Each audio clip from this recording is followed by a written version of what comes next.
आज हम क्षितिज पाठ्य पुस्तक के काव्य खंड में संकलित पाठ रसखान का अध्ययन प्रारंभ करेंगे।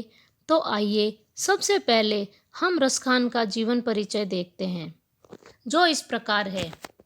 रसखान का जन्म सन 1548 में हुआ माना जाता है। उनका मूल नाम सैयद इब्राहिम था। तो रसखान जो थे उनका वास्तविक नाम सैयद इब्राहिम था, लेकिन वे रसखान के नाम से प्रसिद्ध है और वे दिल्ली के आसपास के रहने वाले थे।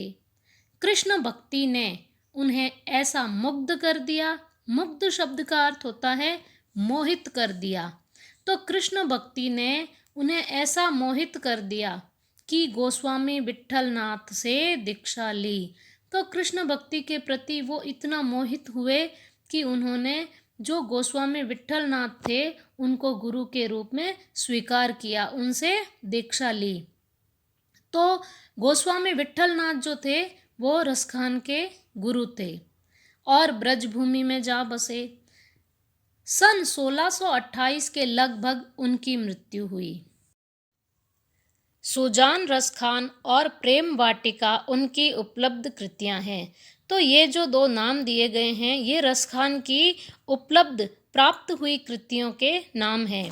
रसखान रचनावली के नाम से उनकी रचनाओं का संग्रह मिलता है। प्रमुख कृष्ण भक्त कवि रसखान की अनुरक्ति, अनुरक्ति शब्द का अर्थ होता है लगाव या जुड़ाव।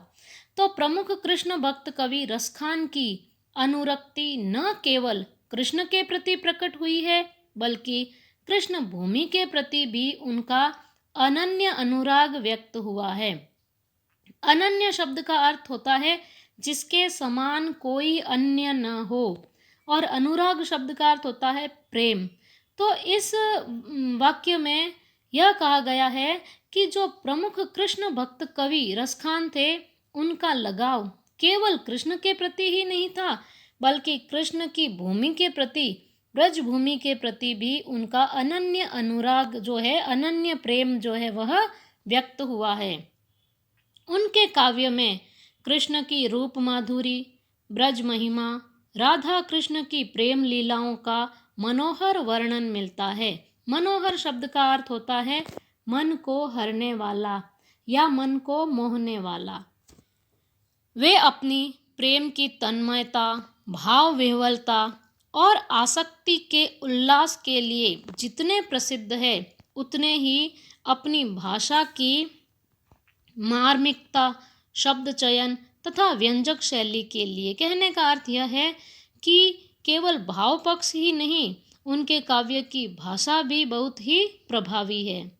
उनके यहाँ ब्रज भाषा का अत्यंत सरस और मनोरम प्रयोग मिलता है, जिसमें जरा भी शब्दाडंबर नहीं है। शब्दाडंबर का अर्थ होता है किसी भी प्रकार का शब्दों का कोई दिखावा नहीं है। तो कहने का अर्थ यह है कि रसखान के काव्य की भाषा ब्रज भाषा है, जिसमें किसी भी प्रकार का कोई शब्द आडंबर नहीं है, कोई दिखावा नहीं है। इनकी ब्रज भाषा अत्यंत ही सरस और मनोरम है। पाठ परिचय देखते हैं। यहाँ संकलित पहले और दूसरे सवैये में, सवैये शब्द जो है, सवैया शब्द जो है, सवैया एक प्रकार का छंद होता है।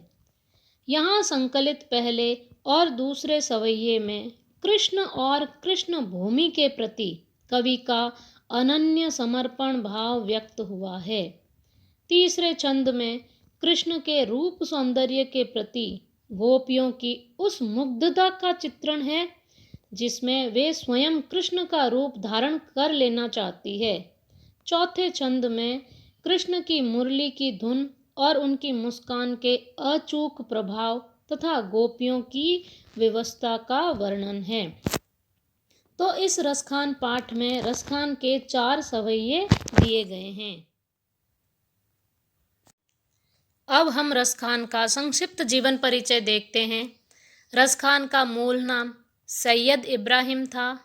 इनका जन्म स्थान दिल्ली के आसपास का क्षेत्र माना जाता है। शिक्षा दीक्षा गोस्वामी विट्ठलनाथ द्वारा दीक्षित।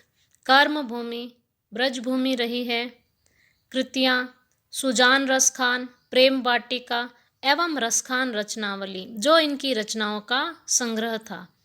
इनकी मृत्यु सन 1628 ईस्वी में हुई है।